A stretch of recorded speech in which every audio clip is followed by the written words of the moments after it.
Russian researchers in the late 1940s kept 5 people awake for 15 days using an experimental gas-based stimulant. They were kept in a sealed environment to carefully monitor their oxygen intake so the gas didn't kill them, since it was toxic in high concentrations. This was before closed-circuit cameras, so they only had microphones and 5-inch thick glass porthole-sized windows into the chamber to monitor them. The chamber was stocked with books, cots to sleep on but no bedding, running water and toilet, and enough dried food to last all 5 for over a month. The test subjects were political prisoners deemed enemies of the state during World War II. Everything was fine for the first 5 days. The subjects hardly complained, having been promised falsely that they would be freed if they submitted to the test and did not sleep for 30 days. Their conversations and activities were monitored, and it was noted that they continued to talk about increasingly traumatic incidents in their past, and the general tone of their conversations took on a darker aspect after the 4-day mark. After 5 days, they started to complain about the circumstances and events that led them to where they were, and started to demonstrate severe paranoia. They stopped talking to each other and began alternately whispering to the microphones and one-way mirrored portholes.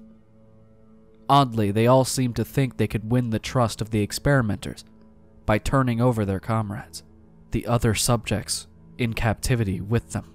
At first, the researchers suspected this was an effect of the gas itself. After 9 days, the first of them started screaming. He ran the length of the chamber repeatedly yelling at the top of his lungs for 3 hours straight. He continued attempting to scream, but was only able to produce occasional squeaks. The researchers postulated that he had physically torn his vocal cords. The most surprising thing about this behavior is how the other captives reacted to it. Or rather, didn't react to it. They continued whispering to the microphones until the second of the captives started to scream.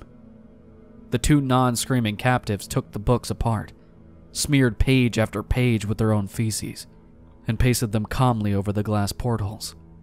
The screaming promptly stopped. So did the whispering to the microphones.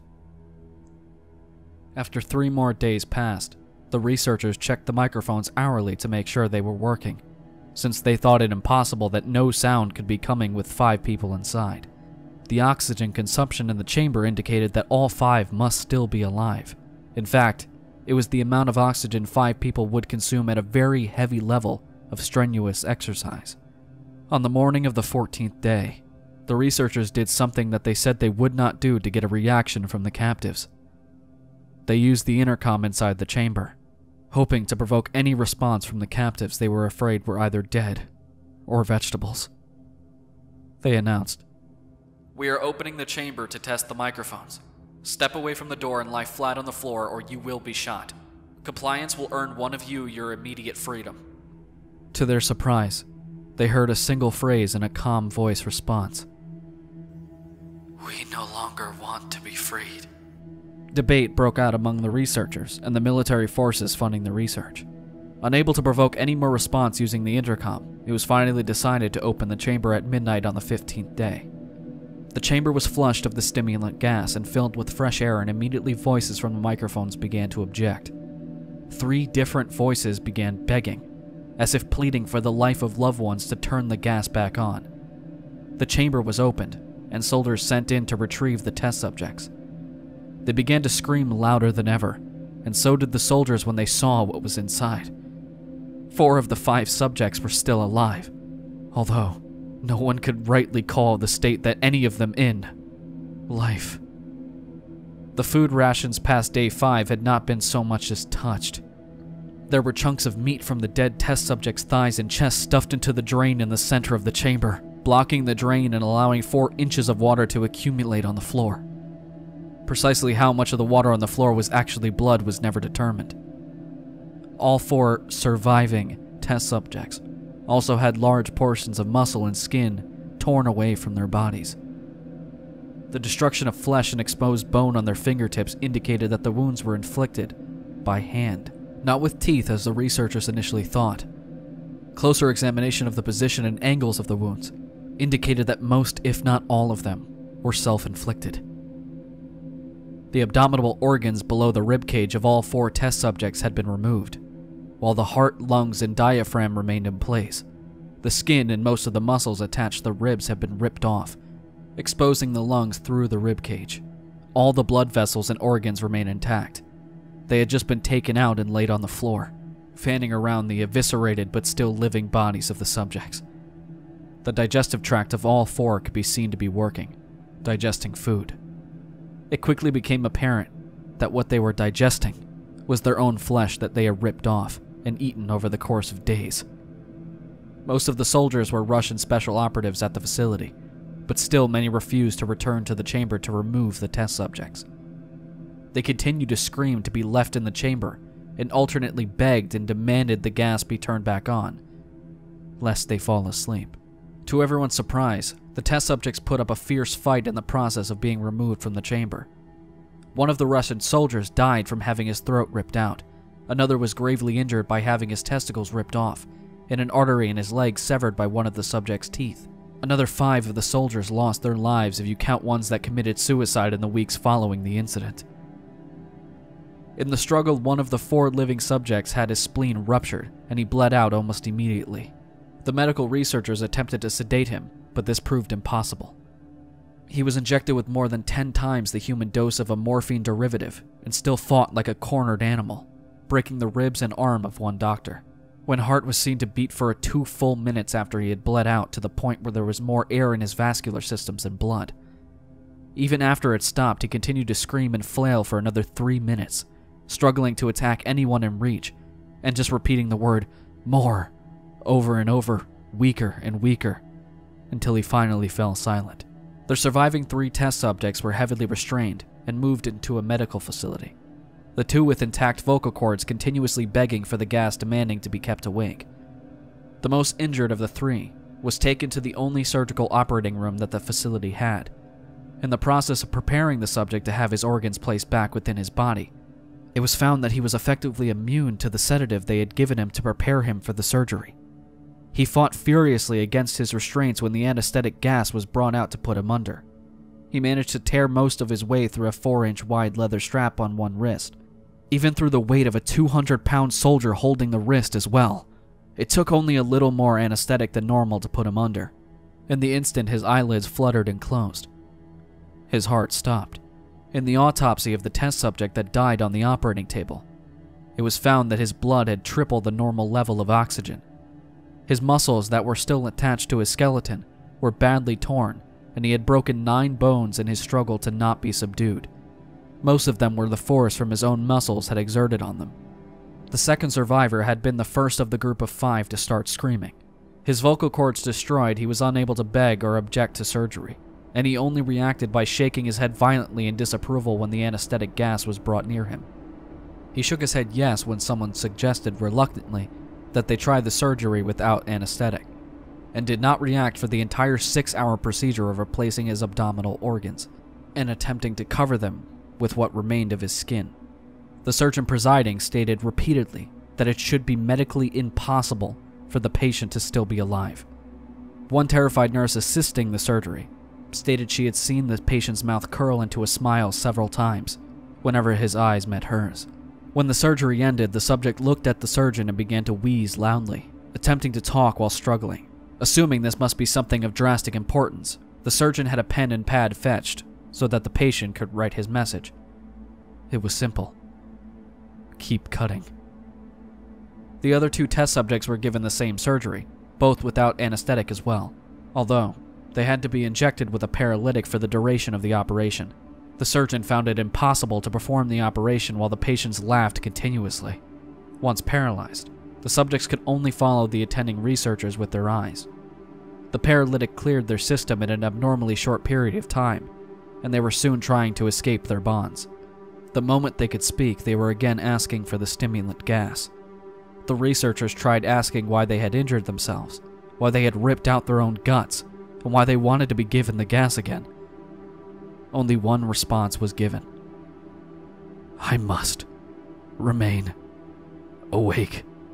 All 3 subjects' restraints were reinforced, and they were placed back into the chamber awaiting determination as to what should be done with them. The researchers, facing the wrath of their military benefactors for having failed the stated goals of their project, considered euthanizing the surviving subjects. The commanding officer, an ex-KGB, instead saw potential and wanted to see what would happen if they were put back on the gas. The researchers strongly objected, but were overruled. In preparation for being sealed in the chamber again, the subjects were connected to an EEG monitor and had their restraints padded for long-term confinement. To everyone's surprise, all three stopped struggling the moment it was let slip that they were going back on the gas. It was obvious that at this point all three were putting up a great struggle to stay awake. One of the subjects that could speak was humming loudly and continuously. The mute subject was straining his legs against the leather bonds with all of his might. First left, then right, then left again for something to focus on. The remaining subject was holding his head off of his pillow and blinking rapidly, having been the first to be wired for EEG. Most of the researchers were monitoring his brainwaves in surprise. They were normal most of the time, but sometimes flatlined inexplicably. It looked as if they were repeating suffering brain death before returning to normal. As they focused on paper scrolling out of the brainwave monitor, only one nurse saw his eyes slip shut at the same moment his head hit the pillow. His brainwaves immediately changed to that of a deep sleep, then flatlined for the last time as his heart simultaneously stopped. The only remaining subject that could speak started screaming to be sealed in now. His brainwaves showed the same flatlines as one who had just died from falling asleep. The commander gave the order to seal the chamber with both subjects inside, as well as 3 researchers.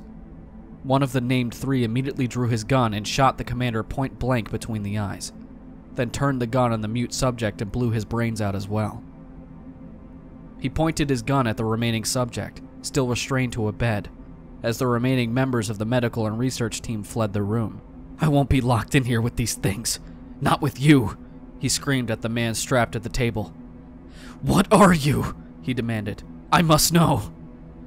The subject smiled. "Have you forgotten so easily?" the subject asked. "We are you. We are the madness that lurks within you all, begging to be free at every moment in your deepest animal mind. We are what you hide from in your beds every night. We are what you sedate into silence and paralysis when you go to the nocturnal haven where we cannot tread." The researcher paused, then aimed at the subject's heart and fired. The EEG flatlined as the subject weakly choked out. "So, nearly free." Hey guys, the Dark Narrator here, and thank you guys so much for watching this video. This is the first episode of a new little thing that I'm doing. I've been wanting to do something like this for a while. I just didn't really know what to call it or how I would actually do it, or what stories I would pick. But this is called Creepypasta Backlogs. What this is I'm going back to classic creepypastas that I know of. I know the story, but I have never either personally read them or I've never narrated them, or both. What I mean by that is I was only a serious narrator up until a year ago, or maybe past a year, maybe like a year and a half. So before that, there was so many stories that I missed that I could have narrated, but I didn't. Well, I have done Jeff the Killer and Eyeless Jack and stuff like that, but I don't like those stories at all. So we're not going to go through those. I'm talking about the very good ones that are very prominent, like Mr. Widemouth, Russian Sleep Experiment, No End House. I want to do stuff like those. So this is the first episode of Creepypasta Backlogs. I can understand why a lot of people probably won't like this, because obviously a lot of people have, every narrator has done the Russian Sleep Experiment. So I understand that, but I think it'll be cool for me, and I like doing it, and I haven't narrated it. I haven't even ever read it. I only have ever listened to it. So this was my first time reading, so I was reading along with you guys for my first time. So I thought that was cool. So I just wanted to do this, and I thought it would be cool. And if you guys don't like it, I'm sorry, but I like it. So I know some people will like it. They hear my voice on one of their favorite stories. I know Lady Spookaria said that this is one of her favorite creepypastas of all time, so she's really excited to hear it. So anyway, thank you guys so much for listening, and I hope to see you guys next time for another video. See you later.